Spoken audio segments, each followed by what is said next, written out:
वजीर आजम शहबाज शरीफ की अगवाड़ा खटक हमले की शदीद मजम्मत, वाज़ेह किया कि ऐसी कब्र खोदेंगे जिससे दहशतगर्दी दोबारा सर नहीं उठा सकेगी।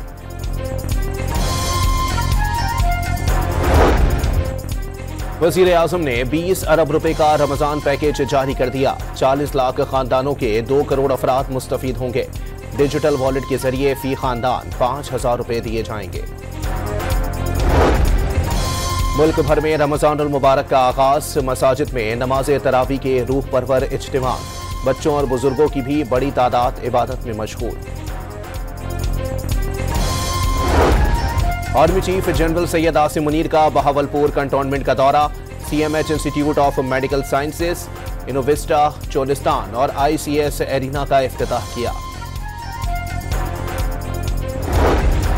और चैंपियंस ट्रॉफी में जनूबी अफ्रीका ने इंग्लैंड को शिकस्त दे दी। 180 रन का हदफ जनूबी अफ्रीका ने बासानी 3 विकेटों पर अबूर कर लिया।